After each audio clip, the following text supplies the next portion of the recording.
दुरूद शरीफ पढ़ लें।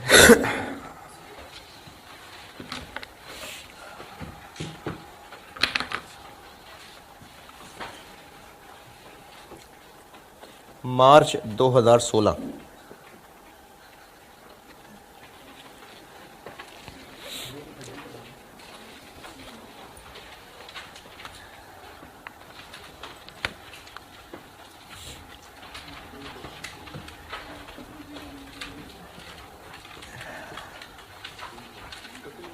बताता हूँ। क्वेश्चन नंबर 8, मार्च 2016, क्वेश्चन नंबर 8।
जी पढ़ लें तो शुरू करूँ। एक नया प्लांट इंस्टॉल करना है और उस प्लांट का डाटा दिया हुआ है अगले साल का कि 1.5 लाख यूनिट्स बनाएंगे और इन 1.5 लाख की टोटल मटेरियल, लेबर और एफओएच की कॉस्ट बताएंगे। फिर आगे other information required, calculate break even sales revenue यानी अमाउंट एंड क्वांटिटी। तो ब्रेक इवन सेल्स अमाउंट में भी, यूनिट्स में भी फॉर नेक्स्ट ईयर।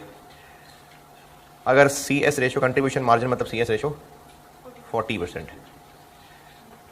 और ये जो आगे बात लिखी है ये भी मैं सवाल सॉल्व करते हुए समझाता हूँ। तो सी एस रेशो दे दी 40%, ब्रेक इवन अमाउंट भी पूछी है, यूनिट्स भी पूछे हैं। तो कैसे होगा सवाल? फार्मूले लगा लेंगे या कोई एक लगा लेंगे और सेल प्राइस यूज़ करके दूसरा फाइन कर लेंगे। तो अब इसके लिए हमें चाहिए होगी टोटल फिक्स कॉस्ट और सी एस दी हुई है, तो उससे हम लोग ब्रेक इवन सेल अमाउंट निकाल लेंगे। तो अब सबसे पहली तलाश टोटल फिक्स कॉस्ट की करते हैं। Question number 8 string 16 break even sale amount में चाहिए और यूनिट्स में चाहिए।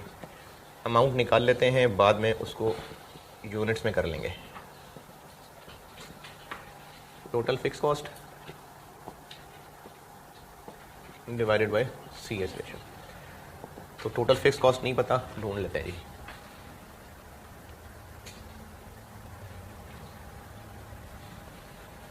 मिलियन है तो मिलियन ही सही। चले ढूंढे जी टोटल फिक्स कॉस्ट कहाँ कहाँ है सवाल में।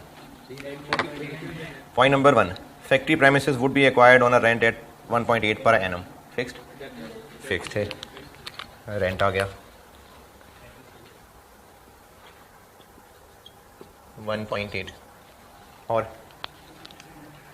पॉइंट नंबर 2, डायरेक्ट लेबर के 30% के बराबर इनडायरेक्ट लेबर भी है, उसमें से आधा फिक्स्ड है। तो डायरेक्ट लेबर किधर है? ऊपर टेबल में। तो इन डायरेक्ट लेबर, जो कि डायरेक्ट लेबर के कितना मिलियन है?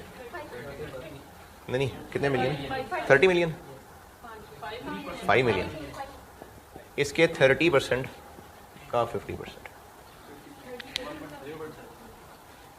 अच्छा, इस 5 मिलियन में से 30% इनडायरेक्ट है, यानी इस लाइन का ये मतलब है कि जो ऊपर डायरेक्ट लेबर कॉस्ट दी हुई है उसमें से 30% इनडायरेक्ट है।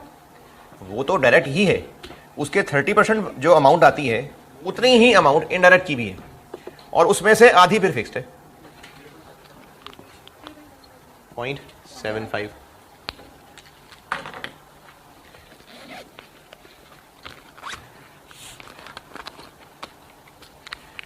पॉइंट नंबर 3, डेप्रिसिएशन 0.5 मिलियन, ये भी फिक्स्ड है। अच्छा, मैं एक चीज़ तो सुबह बताना भूल गया, डिसीजन मेकिंग ख़त्म है, ये डिसीजन मेकिंग नहीं है। यानी इसमें अगर आप कहें कि सर इंक्रीमेंटल तो नहीं है, डिसीजन मेकिंग नहीं हो रही है। ये फिक्स कॉस्ट इंक्रीमेंटल वाली लेनी है, रेलिवेंट वाली नहीं, कोई डिसीजन नहीं हो रहा, बस आपसे कुछ कैलकुलेशंस पूछी हुई है, ये नहीं, डिसीजन मेकिंग नहीं हो रही। डेप्रिसिएशन है 0.5। Point number 4, fuel and power जो कि टोटल 3 मिलियन है, उसमें से 80% वेरिएबल है। अब ये वर्ड वेरिएबल नहीं लिखा हुआ, लेकिन मतलब वही लिखा हुआ है, cost would very in accordance with the production, यानी वेरिएबल है। तो बाकी 20% फिक्स्ड है।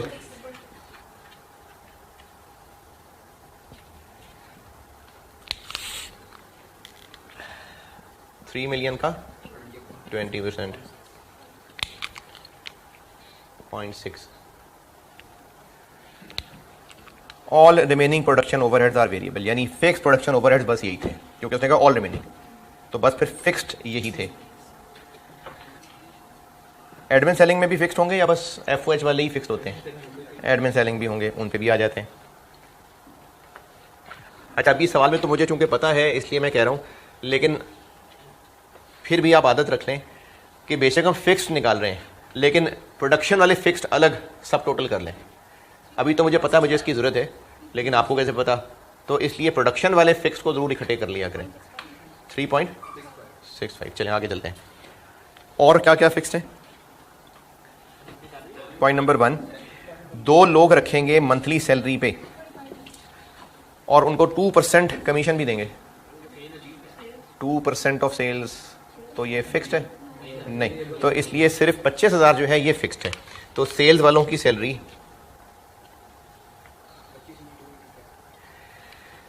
ये सारा काम कर रहे हैं हम साल का, तो 25,000 पर मंथ, 2 लोग 12 महीने, 0.6।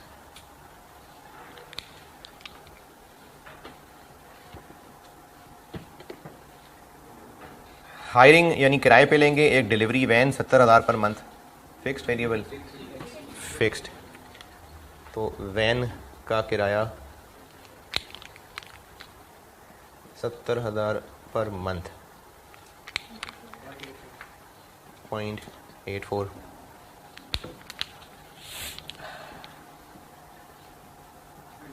$1.5 मिलियन एडवर्टाइजिंग कैंपेन के देंगे, फिक्स्ड है वेरिएबल है? वेरिएबल है, फिक्स्ड है? फिक्स्ड है। 1.5 मिलियन है, तो ये कोई पर यूनिट चीज़ तो नहीं है, ये भी फिक्स्ड है। इस पर कोई इतराज़ के? फिक्स्ड है ना, 1.5 मिलियन देना है, तो वेरिएबल तो नहीं है। एडवर्टाइजिंग 1 पॉइंट, और कोई फिक्स्ड? बस ख़त्म हो गया सवाल, इसमें और पॉइंट ही कोई नहीं है, तो फिक्स तो और है ही नहीं। फिक्स्ड हो गया टोटल 6.59, तो 6.59 मिलियन ये हो गई फिक्स्ड कॉस्ट, और इसको CS से डिवाइड कर दें, 6.59 तक पहुंचे, फिर CS बताता हूं मैं। टोटल फिक्स कॉस्ट से रिलेटेड पीछे जो किया उसकी अंग्रेजी में कोई एतराज़, कोई कैलकुलेशन में परेशानी है तो बोलिए। इस पूरे सवाल को पढ़ के सवाल की प्लानिंग करना क्या है, इसमें कोई कंफ्यूजन?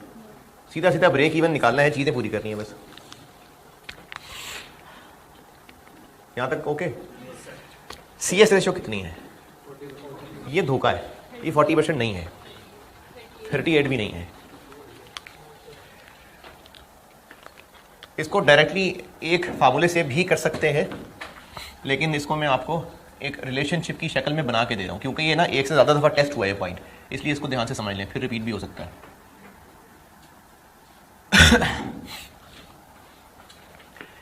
डायरेक्टली मैं परसेंटेज में कर सकता हूं, लेकिन बहुत लोग इतने आसानी से नहीं इसको हजम कर पाते, इसलिए मैं बस समझाने के लिए अज्यूम कर रहा हूं कि सेल प्राइस 100 रुपए है, 100 रुपए, तो कमीशन कितना देते होंगे?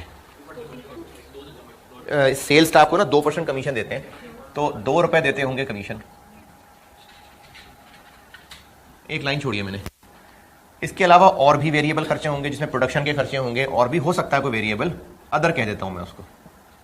जैसे पिछले सवाल जो पिछली क्लास में किया था अल्टर लिमिटेड वाला, उसमें प्रोडक्शन की वेरिएबल कॉस्ट थी, सेलिंग की वेरिएबल कॉस्ट थी, तो उनको मैं अदर कह देता हूं। ये कमीशन अलग कर लिया मैंने और बाकियों को बस अदर कह देता हूं। जब ये अदर भी लिख लेंगे, इधर एक लाइन छोड़ी मैंने, तो फिर जो आंसर आएगा वो होगी कंट्रीब्यूशन। सारा कुछ जब माइनस कर लेंगे फिर जो आंसर बनेगा वो कंट्रीब्यूशन है। ये कंट्रीब्यूशन 40% है, लेकिन किसका 40%? इसका 40% नहीं, 98 का 40%। रिक्वायरमेंट की अंग्रेजी दोबारा पढ़ें। 40% ऑफ सेल्स, कौन सी sale? Comma, net of 2% commission. तो ये 40% इसका नहीं है, इसका है। तो अगर ये 98 रुपए हो तो उसका 40% 39.2।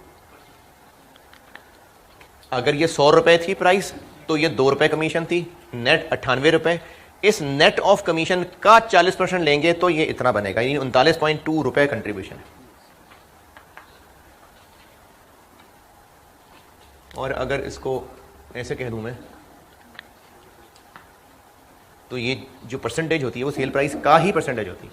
कंट्रीब्यूशन सेल्स प्राइस का परसेंटेज, कमीशन सेल प्राइस का परसेंटेज, तो जिसका परसेंटेज होता है वो 100 है। कमीशन भी 2% ऑफ सेल प्राइस है, कंट्रीब्यूशन भी परसेंटेज ऑफ सेल ही होना चाहिए, तो जिसकी परसेंटेज होती है वो 100 होता है, तो ये 100 है। तो अगर ये 100 है तो ये 2 है और ये 39.2 है। यानी सही मानों में कंट्रीब्यूशन CS रेशो क्या है? 40% नहीं, 39.2%।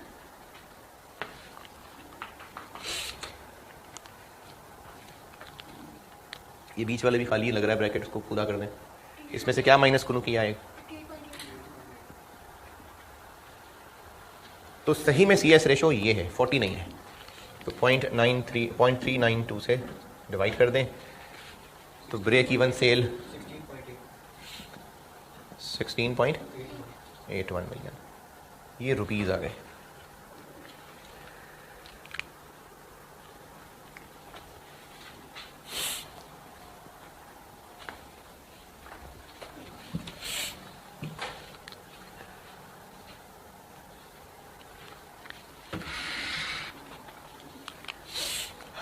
ये हो गए ब्रेक इवन सेल अमाउंट में।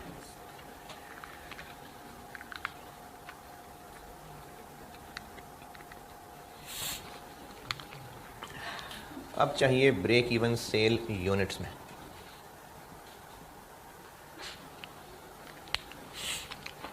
तो ऐसा भी कर सकते हैं कि total fix cost divided by contribution per unit, या फिर ब्रेक इवन सेल रुपए तो निकाल लिए हुए हैं, इसको सेल प्राइस से डिवाइड कर दें।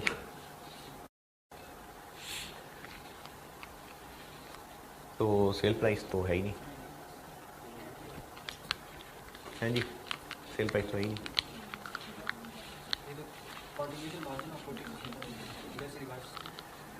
सेल प्राइस नहीं है, कंट्रीब्यूशन परसेंटेज पता है। अगर हमें कंट्रीब्यूशन की अमाउंट पता चल जाए, या चलो वेरिएबल कॉस्ट की अमाउंट पता चल जाए, तो सेल प्राइस तक पहुंच सकते हैं। लेकिन अगर आपको जीपी मार्जिन पता हो, तो कॉस्ट ऑफ सेल के रुपए पता हो, तो सेल प्राइस तक नहीं पहुंच सकते। तो या तो कंट्रीब्यूशन के रुपए पता चल जाए या वेरिएबल कॉस्ट के रुपए पता चल जाए, तो वहां से सेल प्राइस तक पहुंच जाएंगे।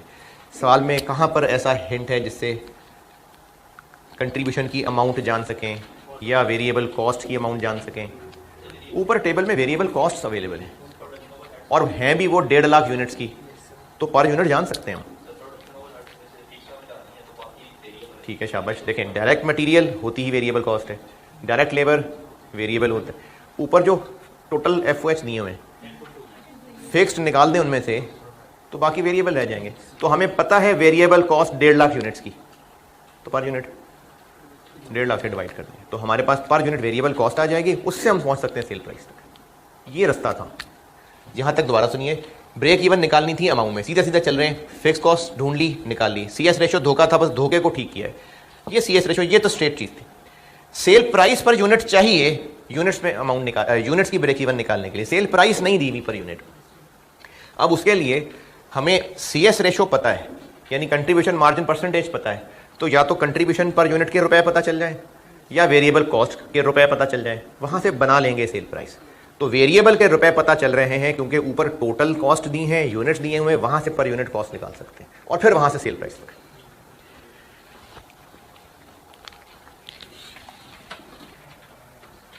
डायरेक्ट मटेरियल ये है वेरिएबल ही, ये तो पता है 6 मिलियन। डायरेक्ट लेबर ये डायरेक्ट कॉस्ट वेरिएबल ही होती है। और है जी, वो इसके अंदर है, यानी डायरेक्ट लेबर के अंदर इनडायरेक्ट है नहीं, इसके 30% के बराबर इनडायरेक्ट लेबर भी थी। जैसे अगर कहा जाए कि एफओएच लेबर के 50% है, तो उसका मतलब ये थोड़ी है कि लेबर के अंदर 50% एफओएच है, वो तो एक रिलेशन बताया है बस। तो ये दोनों तो पक्के वेरिएबल हैं। वेरिएबल एफओएच कितने हैं? वेरिएबल एफओएच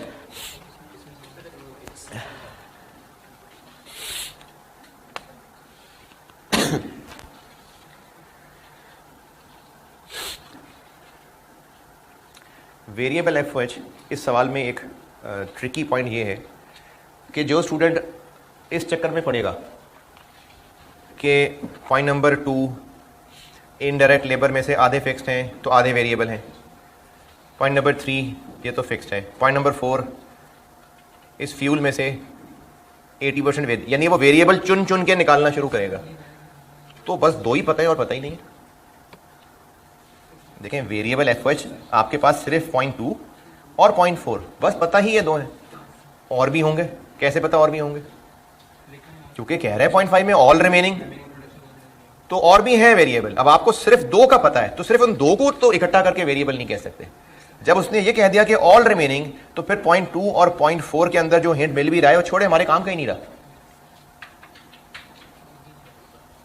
देखें, वेरिएबल ओवरहेड्स या तो फिक्स्ड ओवरहेड्स की तरह ना सारे इंफॉर्मेशन सवाल में हो तो चुन चुन के फिक्स्ड को लाइन कर लिया, लेकिन वेरिएबल ओवरहेड्स बस 2 ही तो पता है, एक फ्यूल में से 80% और इनडायरेक्ट में से 50%, बाकी तो नहीं पता। तो वो कह रहा है कि ऑल रिमेनिंग ओवरहेड वेरिएबल है। तो किस में से all remaining? Total production overheads में से बाकी सब वेरिएबल है, किन के अलावा? फिक्स्ड के अलावा। तो बस फिक्स्ड माइनस कर दें, ये वाले के ये वाले, ये वाले, क्योंकि प्रोडक्शन ओवरहेड्स में से ये फिक्स्ड हैं, ये नहीं, ये तो एडमिन सेलिंग है। तो ये माइनस कर दें तो बाकी सब वेरिएबल एफओएच हैं। तो टोटल दिए हुए हैं 10.29, इसमें से 3.65 निकाल दें तो बाकी सब वेरिएबल एफओएच हैं 6.64।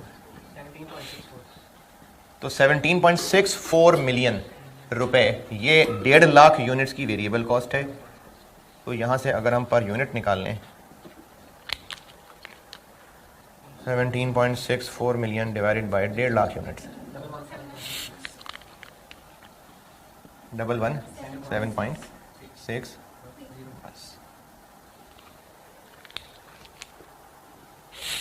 वेरिएबल कॉस्ट पर यूनिट पता चल गई, सेल प्राइस तक कैसे पहुंचे?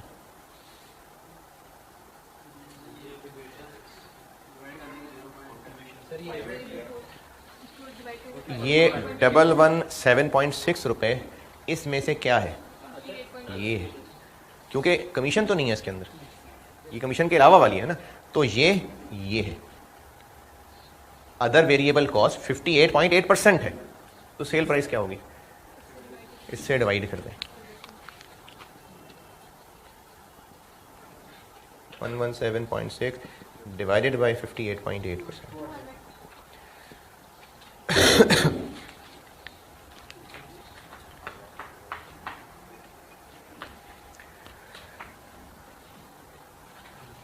तो break even sale units break even sale amount को डिवाइड कर दें सेल प्राइस पर यूनिट से, तो ब्रेक इवन के यूनिट्स आ जाएंगे।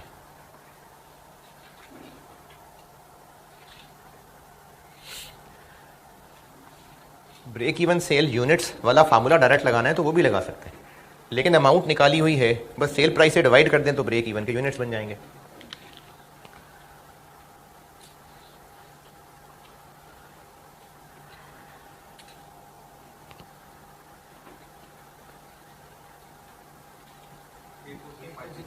At 4050 units.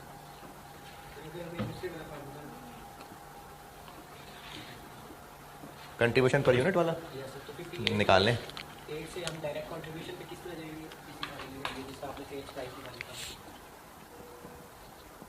ये 58.8 है तो 39.2 क्या होगा?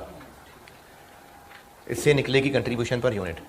कंट्रीब्यूशन पर यूनिट से फिक्स कॉस्ट को डिवाइड करेंगे तो भी यही आएगा।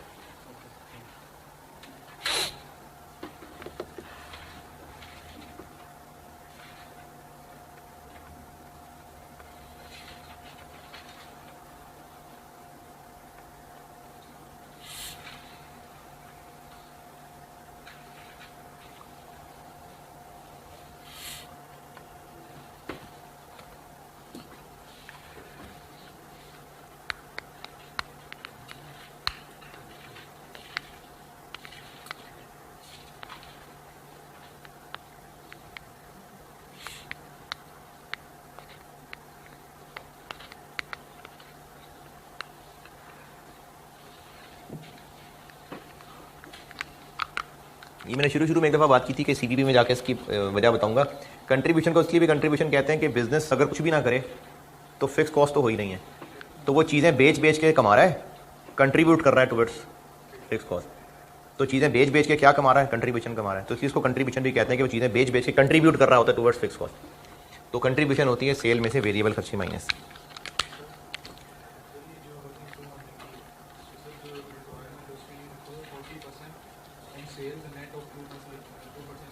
हाँ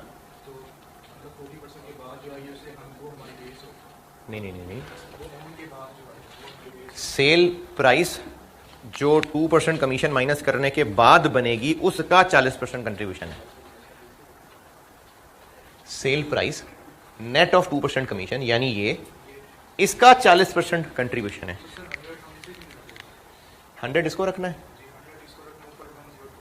नहीं 102 नहीं होगा, वो 102 नहीं होगा, क्योंकि वो जो होगा उसका 2% माइनस करेंगे तो फिर तो इसलिए वो 102 नहीं होगा।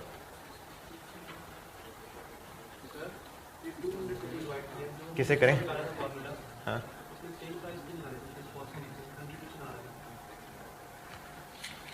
अच्छा, ये बाकी लोग भी सुने भाई, कैमरे वाले भी सुन लें। ब्रेक इवन सेल यूनिट्स, इसका मैंने पिछली क्लास में एक फार्मूला लिखा था। क्या फार्मूला लिखा था? Total fix cost divided by contribution per unit. उसके अलावा मैंने एक बात बार बार ये भी बोली थी कि अगर आप दोनों सवाल में कैलकुलेट कर रहे हैं और कोई एक कैलकुलेट कर चुके हैं तो चाहे तो दूसरे का प्रॉपर फार्मूला लगा दें, चाहे इसको यूज करके सेल प्राइस के जरिए दूसरे तक पहुंच जाएं। जैसे ये ब्रेक इवन सेल्स अमाउंट आ गई है, यूनिट्स कितने होंगे? ये सेल प्राइस से डिवाइड कर लें, ये कर लिया। अगर ऐसे नहीं करना कोई बात नहीं, प्रॉपर फार्मूला लगा लेते हैं, total fix cost divided by contribution per unit. ये मैंने कंट्रीब्यूशन पर यूनिट निकाली है, तो फिक्स कॉस्ट को इससे डिवाइड करेंगे तो भी यही आंसर आएगा।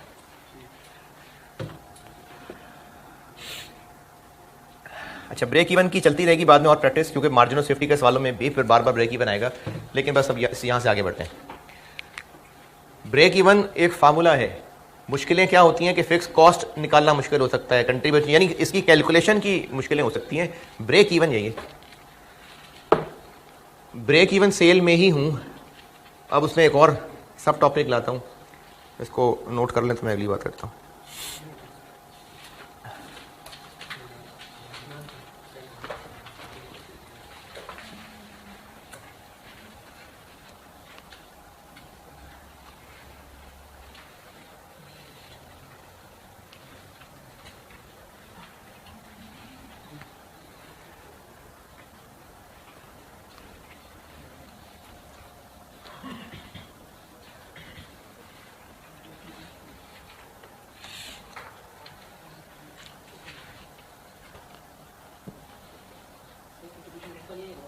है जी।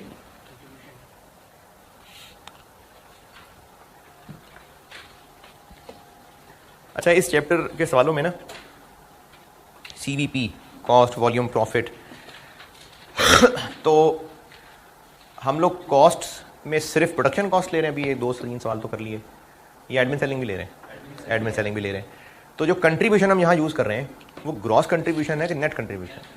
ग्रॉस कंट्रीब्यूशन होती है जिसमें सेल में से हम सिर्फ प्रोडक्शन वाली वेरिएबल माइनस करते हैं, और नेट कंट्रीब्यूशन होती है जब एडमिन सेलिंग वाली वेरिएबल भी माइनस कर देते हैं।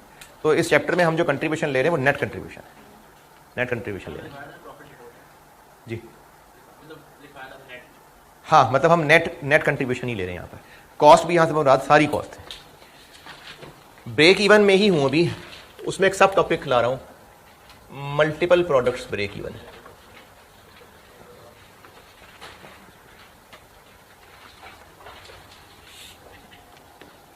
इसका बैकग्राउंड ये है कि एक बिजनेस एक से ज्यादा प्रोडक्ट्स बना के बेचता है, लिमिटिंग फैक्टर नहीं है, डिसीजन मेकिंग खत्म हो गई, डिसीजन मेकिंग कसम से खत्म हो गई।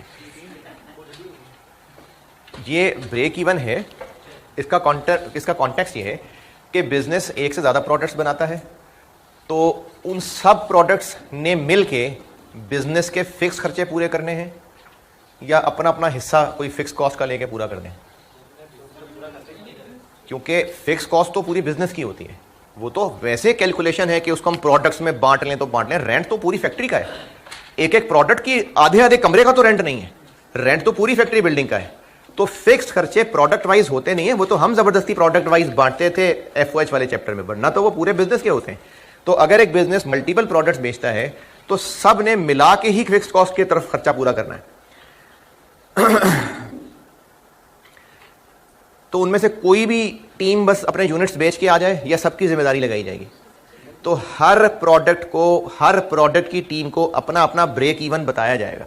प्रोडक्ट ए बेचने वाली टीम को कहेंगे तुम कम से कम इतने यूनिट्स बेचोगे तुम्हारा बिजनेस बचेगा। प्रोडक्ट बी वाली टीम को अलग से टारगेट देंगे, प्रोडक्ट सी वाली टीम को अलग से टारगेट देंगे। तो टारगेट तो तभी सही मिलेगा जब प्रोडक्ट का अलग अलग ब्रेक इवन पता होगा।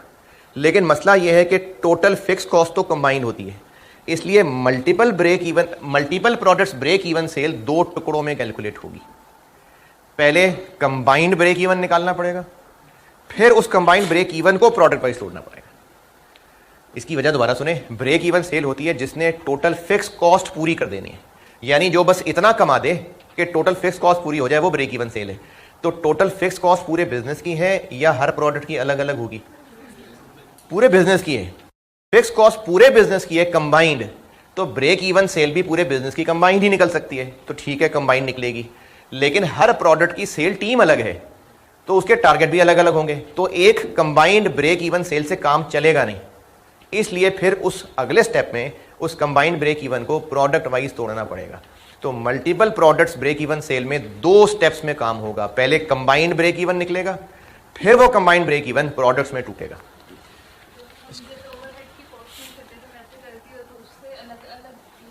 वो अपॉर्चनमेंट भी तो किसी रेशो में ही करनी पड़ती ना, वो भी तो एक हाइपोथेटिकल चीज ही होती। एग्जैक्ट फिर फिक्स्ड ओवरहेड तो हर एक नहीं पता होंगे ना, कुछ तो कॉमन भी होंगे, तो अपॉर्चनमेंट तो फिर भी करनी पड़ती। तो उसके लिए फिक्स्ड कॉस्ट की अपॉर्चनमेंट करने की बजाय पहले कंबाइंड ब्रेक इवन निकाला जाता है, उसको फिर तोड़ देते हैं प्रोडक्ट वाइज। तो ये जो मैंने बोला है इसकी 2-4 अंग्रेजी में लाइनें लिख देता हूँ।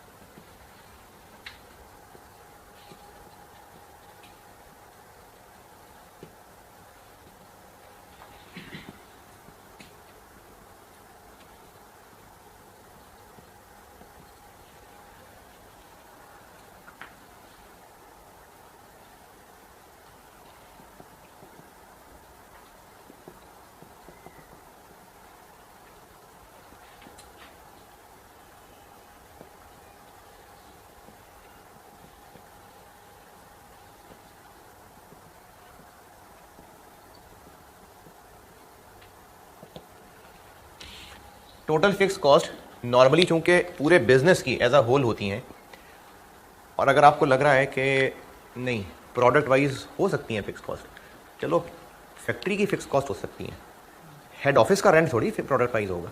तो इसलिए नॉर्मली बिजनेस के खर्चे कई ओवरऑल भी होते हैं, इसलिए ब्रेक इवन सेल जो कि निकालनी तो हाँ प्रोडक्ट वाइज है, लेकिन 2 स्टेप्स में तोड़ के कैलकुलेट करनी पड़ेगी।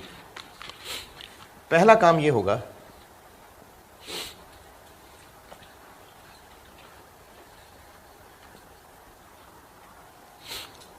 अच्छा मैं आपको ना अंग्रेजी लिख के दे रहा हूं ताकि नोट्स पूरे कर लें, समझाऊंगा ये सवाल करते करते। नोट्स पूरे करने के लिए अंग्रेजी सारी लिख के दे रहा हूं।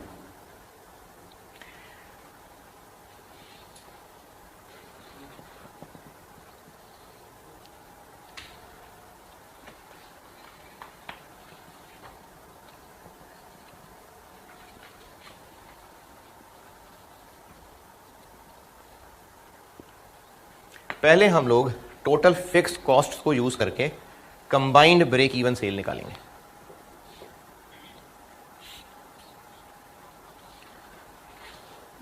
मैं भी लिख स्टेप 1 रहा हूं, स्टेप 2 बताता हूं। कंबाइंड ब्रेक इवन सेल निकाल ली, फिर उसको प्रोडक्ट वाइज कैसे तोड़ेंगे? आधा ए आधा बी, किसी ना किसी हिसाब से, किसी ना किसी प्रोपोर्शन से, किसी ना किसी रेशो से ही बांटना पड़ेगा ना। वो रेशो मैनेजमेंट ने तय करनी है। कंबाइंड ब्रेक इवन निकाल ली, कंबाइंड ब्रेक इवन निकल आई, जो मैं फार्मूला लिखूंगा, कंबाइंड ब्रेक इवन निकल आई 1.5 लाख यूनिट्स। अब उसमें ए के कितने होंगे, बी के कितने होंगे? किसी तो साइंस, कोई साइंसी तरीका लगा के उनको बांटना पड़ेगा। कोई ना कोई रेशो होगी जिसमें ए और बी में बांटेंगे। वो रेशो बिजनेस ने खुद डिसाइड करनी है, आपको सवाल वाला बताएगा। यानी सवाल में आप खुद से अज्यूम नहीं कर सकते। वैसे तो खैर ना बताया तो अज्यूम करना ही पड़ेगा, लेकिन अभी तक बताया ही होता है, क्योंकि मैनेजमेंट ने फैसला करना है। तो जब एक चीज मैनेजमेंट ने फैसला करना है तो स्टूडेंट खुद थोड़ी बता सकता है। इसलिए कोई ना कोई रेशो होगी।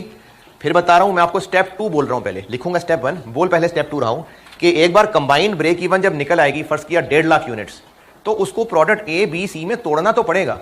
तो कितना ए कितना बी, इसके लिए कोई रेशो है जो मैनेजमेंट तय करेगी। वो जो रेशो जो स्टेप 2 में यूज करेंगे, या तो वो रेशो अमाउंट की रेशो होगी, या वो रेशो क्वांटिटी की रेशो होगी। या अमाउंट की रेशो होगी या क्वांटिटी की रेशो होगी। लिखता हूं भी वहां,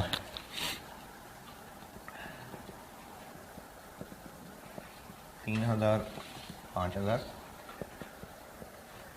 ए बिकता है। अभी ब्रेक इवन कुछ नहीं बोल रहा, मैं सिर्फ एक चीज समझाना चाह रहा हूं इस कैलकुलेशन से, बाद में आऊंगा वहां। ए बिकता है 80 रुपए का और बी बिकता है 45 रुपए का। अगर 3,000 यूनिट्स बिकें तो टोटल कितने रुपए के बिकेंगे?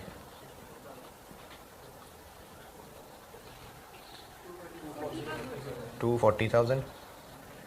और बी कितने रुपए के बिकेंगे? 225,000। ए और बी के यूनिट्स में आपस में क्या रेशो है? 3:5। क्या दोनों की अमाउंट में भी आपस में यही रेशो बन रही है? क्यों नहीं हो रहा है? क्योंकि प्राइस डिफरेंट है। अगर ये भी 100 रुपए का एक होता, ये भी 100 रुपए का एक होता, फिर सेल्स रेवेन्यू में भी रेशो वही होती जो सेल के यूनिट्स की रेशो होती है आपस की। तो यूनिट्स की रेशो और सेल्स रेवेन्यू की रेशो दो अलग अलग चीजें होंगी। क्यों है? इसकी वजह क्या है? इसकी प्राइस चेंज है। अगर सब प्रोडक्ट्स की प्राइस सेम हो तो यूनिट्स की रेशो और सेल्स रेवेन्यू की रेशो एक ही होगी। ठीक है, इसलिए मैनेजमेंट ने ये बताना होगा और आपको एग्जामिनर ने बताना होगा कि रेशो किस बेस पे लेनी है। जैसे अगर कहा जा रहा है कि 1:4 की रेशो है, तो ये किस चीज की बात हो रही है? यूनिट्स की बात हो रही है कि रेवेन्यू की बात हो रही है? तो स्टेप 2 में हमने कंबाइंड ब्रेक इवन सेल को जब प्रोडक्ट वाइज बांटना होगा तो किसी रेशो में बांटना होगा ना। तो अब वो रेशो मैनेजमेंट तय करेगी। मैनेजमेंट ने तय कर दी 1:3 की रेशो है। किस चीज की रेशो है? यूनिट्स की रेशो है या अमाउंट की रेशो है, या एक ही बात है?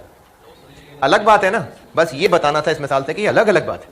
ये जरूरी होगा एग्जामिनर को बताना कि अब आपको रेशो जो बता रहा है वो क्वांटिटीज की रेशो बता रहा है कि टोटल अमाउंट की रेशो बता रहा है, क्योंकि दोनों अलग अलग चीजें। क्यों अलग है? क्योंकि प्राइस डिफरेंट है, इसलिए सवाल वाला बताएगा। अब चूंकि दो अलग अलग चीजें हैं ये, तो मैं स्टेप 1 केस कह दूं 1.1 1.2, इसमें 2 सिनेरियो बनाना है। क्या कहूं? ए और बी कह दूं? चलें ए। 2 सिनेरियो होंगे। If agreed ratio is for units.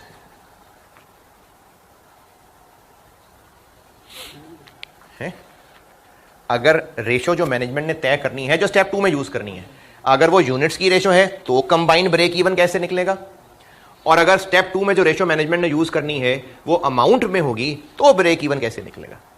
तो कंबाइंड ब्रेक इवन का फार्मूला लिख रहा हूं, इस सिनेरियो में और होगा, दूसरे सिनेरियो में और होगा। इस सिनेरियो में फार्मूला होगा, अच्छा एक बार ना मैं कैलकुलेशन कर दूंगा, आपको फिगर सामने आ जाए ना, फिर मैं आपको डेराइव भी कर दूंगा कि ऐसा क्यों है, अगर नॉलेज जानना चाहें तो। अभी बस लिख देता हूं formula, total fix cost divided bye, अरे ये मैं किसका फार्मूला लिख रहा हूं, ब्रेक इवन सेल यूनिट्स वाले का फार्मूला लिख रहा हूं। वैसे ब्रेक इवन सेल यूनिट्स वाले का फार्मूला क्या होता है, ये वर्ड दोबारा लिख लें ताकि पक्का हो जाए जी। ब्रेक इवन सेल यूनिट्स में निकालनी है तो फार्मूला क्या होता है, कंट्रीब्यूशन पर यूनिट ना, वो तो एक प्रोडक्ट था तो contribution per unit, multiple products हैं तो weighted average contribution per unit. Weighted average क्यों है, इसकी मैं आपको एक सवाल के बाद डेरिवेशन भी कर दूंगा कि क्यों वेटेड एवरेज। नहीं जाननी डेरिवेशन तो बस वैसे ही मान लें, नहीं फिर भी चलें बता दूंगा, कोई नहीं। तो मल्टीपल प्रोडक्ट्स ब्रेक इवन अगर हो तो पहले कंबाइंड ब्रेक इवन निकलेगा।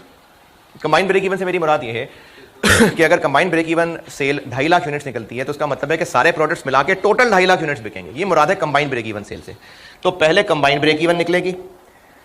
अब इसका कौन सा फार्मूला होगा ये डिपेंड करता है कि वो जो स्टेप 2 में रेशो यूज होनी है वो यूनिट्स के एतबार से रेशो है कि अमाउंट के एतबार से रेशो है। अगर यूनिट्स के एतबार से रेशो है तो ये फार्मूला है,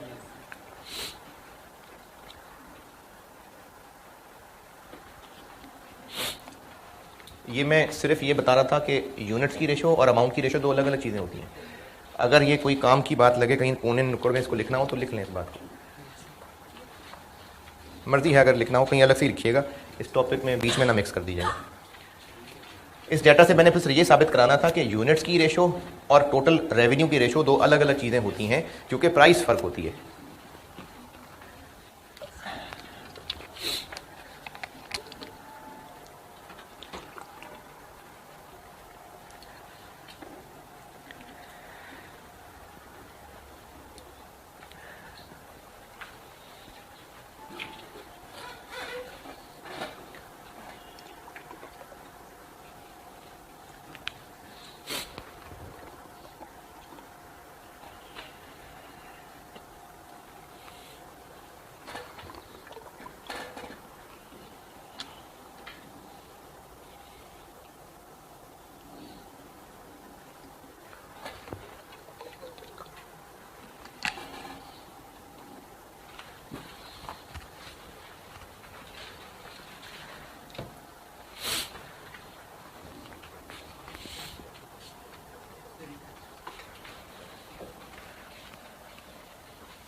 वेटेड एवरेज का फार्मूला क्या होता है, summation W X over summation W. तो इस फार्मूले में ये जो वेटेड एवरेज निकालना होगा उसमें वेट्स यानी डब्ल्यू एक्स क्या होगा, weighted average contribution per unit, हर प्रोडक्ट की अपनी अपनी कंट्रीब्यूशन वो एक्स है, और डब्ल्यू होगा ये रेशो। कुछ समझ नहीं आई, अभी वैल्यू से बताता हूं।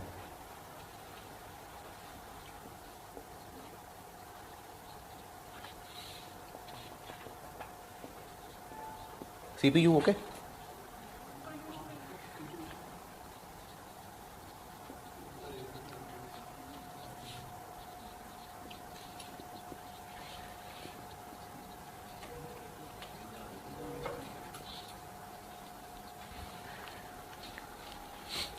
ये जो weighted average contribution per unit निकालनी है यानी summation W X over summation W, उसमें इस रेशो को वेट्स के तौर पे यूज करना है। कैसे करना है वो भी कैलकुलेशन से सिखाता हूं।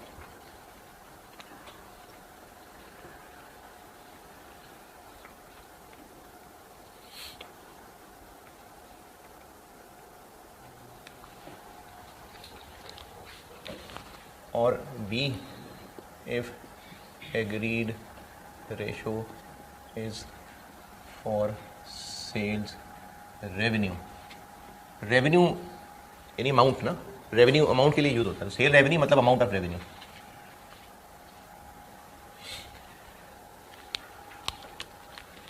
तो फिर कंबाइंड ब्रेक इवन सेल जो कि निकलेगी ही अमाउंट में। ये भी यहां पर ना एक इंपॉर्टेंट बात है। अभी जब पहले सिंगल प्रोडक्ट के 2-3 सवाल किए, 3 क्योंकि एक तो मैंने खुद अपने पास से बना के कराया था। अगर ब्रेक इवन सेल यूनिट्स और अमाउंट दोनों में निकालनी हो तो कोई सी एक निकाल लें और दूसरे तक पहुंच सकते हैं। चाहे तो दूसरे का डायरेक्ट फार्मूला लगा लें, यानी चाहे आप सवाल ब्रेक इवन सेल यूनिट्स का फार्मूला लगा के कर लें, बाद में प्राइस तक पहुंच जाएं, अमाउंट तक, चाहे आप ब्रेक इवन अमाउंट का फार्मूला लगा के कर लें, बाद में यूनिट्स तक पहुंच जाएं। लेकिन मल्टीपल प्रोडक्ट्स में इस बात का शदीद ख्याल रखना है कि अगर रेशो यूनिट्स के हिसाब से है तो आप फार्मूला यूनिट्स वाला ही लगाएंगे, वरना गलत कर देंगे। अगर एग्रीड रेशो यूनिट्स के एतबार से दी हुई है तो ब्रेक इवन का फार्मूला भी यूनिट्स वाला ही लगेगा, और अगर रेशो अमाउंट के एतबार से दी हुई है तो फार्मूला अमाउंट वाला ही लगेगा। अमाउंट वाला फार्मूला होता है total fix cost divided bye, अब किसकी सीएस रेशो यूज करेंगे, ए की अलग होगी, बी की अलग होगी, प्रोडक्ट ए की सीएस और होगी, बी की और होगी, वेटेड एवरेज।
हाँ जी, नोटेड अंग्रेजी सवाल लिखें।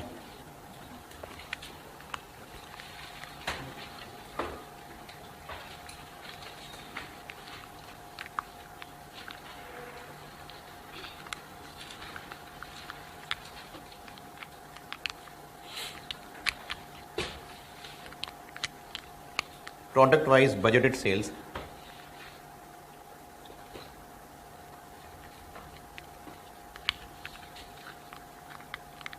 Product wise budgeted sales A और बी। ए में लिखें 18 लाख रुपए 1.8 मिलियन, और बी में लिखें 9 मिलियन। ए की बजटेड सेल्स 18 लाख रुपए हैं और बी की 90 लाख, 1.8 मिलियन और 9 मिलियन। 1.8 के साथ ब्रैकेट में लिखें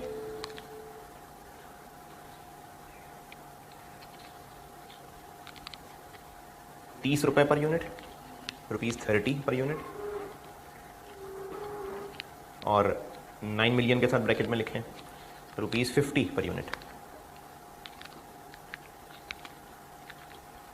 तो दो प्रोडक्ट्स हैं और ये उन दोनों की बजटेड सेल्स हैं। इसके बाद लिखिए budgeted total fix cost for the year, budgeted total fixed cost for the year.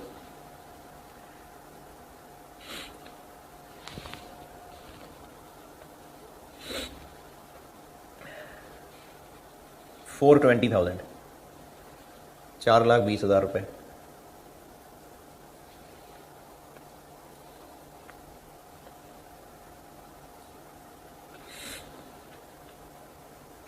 Contribution per unit, ए का 12 रुपये और बी का 10 रुपये।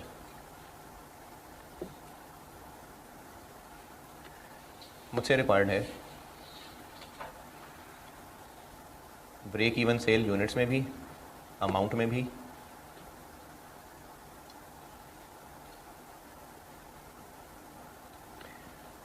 if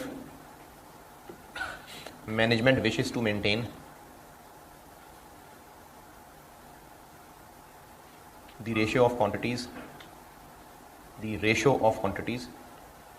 as budgeted, यानी वो जो ऊपर बजटेड सेल्स दी हुई है ना ए और बी की, उनके यूनिट्स की जो आपस की रेशो है, मैनेजमेंट वही रेशो आगे यूनिट्स की कायम रखना चाहती है। Management wishes to maintain the ratio of quantities यानी units quantities same as budgeted है जी। इस बात का मतलब क्या है? इस बात का मतलब ये है कि जब मैनेजमेंट ने बजट बनाया था जो ऊपर दिया हुआ है, उसमें ए और बी के यूनिट्स की जो आपस की रेशो है, मैनेजमेंट चाहती है कि आइंदा जब भी कभी ए और बी बेचें, इतनी ही रेशो में उनके यूनिट्स बिका करें। ऊपर बजट में जितने यूनिट्स की रेशो नजर आ रही है, मैनेजमेंट का इरादा है आइंदा जब भी कभी भी यूनिट्स बेचेंगे इसी रेशो में ही बेचेंगे। ये या ये तो बेशक सवाल की requirement break even sale units हो चाहे ब्रेक इवन सेल अमाउंट हो, फार्मूला यही लगेगा। ये यूनिट्स वाला मैं कर देता हूं, अमाउंट वाला इंशाल्लाह फिर कल अगली क्लास में कर दूंगा।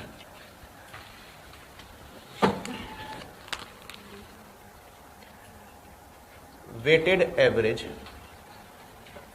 कंट्रीब्यूशन पर यूनिट चाहिए, तो W क्या और X क्या? X होता है जिसका एवरेज करना है। किसका एवरेज करना है हमने? यूनिट्स का नहीं एवरेज करना, कंट्रीब्यूशन पर यूनिट को एवरेज करना। कितना है कंट्रीब्यूशन पर यूनिट? 12 और 10, ये X है। और W क्या लेना है? इनके यूनिट्स की रेशो। तो कहाँ है यूनिट्स की रेशो?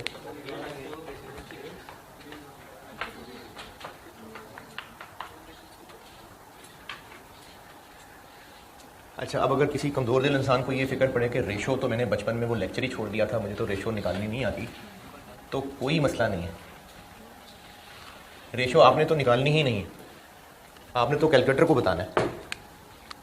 देखें बजट के यूनिट्स क्या थे भाई? यूनिट्स तो निकाल लेंगे, क्या थे? हैं 60,000 180,000, बस ये रेशो है इनकी। अगर किसी को ये लग रहा है कि रेशो तो मुझे निकालनी नहीं आती, सिंप्लीफाई कैसे करते हैं? भाई ये रेशो है, 60,000 180,000 रेशो है, ना करें सिंप्लीफाई, बस ये रेशो है। यानी आप वेट यानी रेशो निकालने में अगर परेशान हैं तो कोई मसला ही नहीं है, आप यही यूनिट्स को ही रेशो कह दें।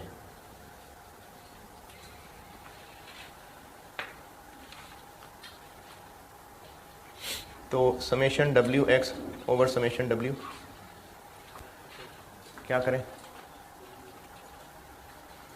हैं, this into this plus this into this divided by 2,40,000 units.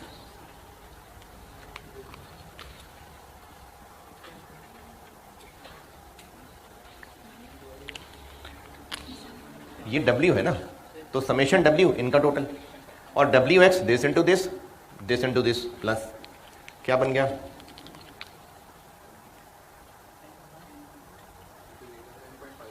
10.5। बस ये होगी weighted average contribution per unit. इस फार्मूले को लगाना ना आ रहा हो किसी को। वेटेड एवरेज का फार्मूला किया मैंने तो कहा कि जिनको रेशो लेने नहीं आती वो ये कर लें, जिनको समझ आ रहा है कि इनकी रेशो 1:3 है वो 1:3 कर लें।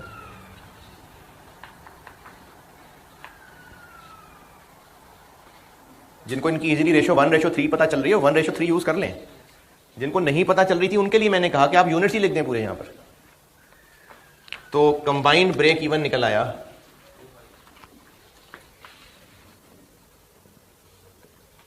कंबाइंड ब्रेक इवन यूनिट्स में निकल आई 4,20,000 डिवाइडेड बाय 10.5 40,000 यूनिट्स। ये हो गए जी combined break even sale units में। प्रोडक्ट वाइज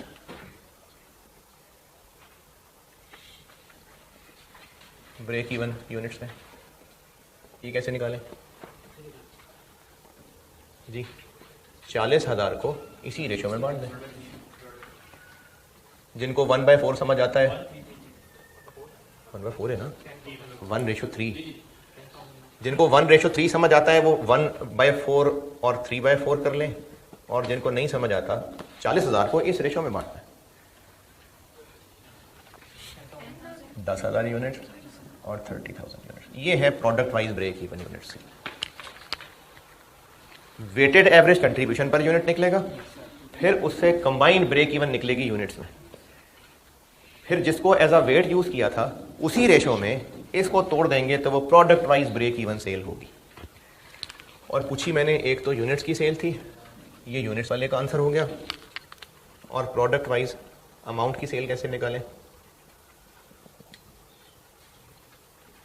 अमाउंट वाला फॉर्मूला लगा के हैं। रेशो यूनिट्स की है तो ब्रेक इवन का फार्मूला यूनिट्स का ही लगेगा। अब यहां से अमाउंट तक पहुंचना है, कैसे पहुंचो? 10,000 यूनिट्स को 30 से मल्टीप्लाई और 30,000 यूनिट्स को 50 से मल्टीप्लाई। 3 लाख रुपए और 15 लाख रुपए। ये होता है multiple products break even. Units का एक सवाल करा दिया, कल एक अमाउंट का करा दूंगा और पास पेपर की प्रैक्टिस कर लेंगे, फिर ब्रेक इवन बस है। क्या हुआ? नहीं सीवीपी नहीं खत्म, ब्रेक इवन नहीं। इतना भी सोखा नहीं था ब्रेक ना सीवीपी, अभी तो सीवीपी रहता है।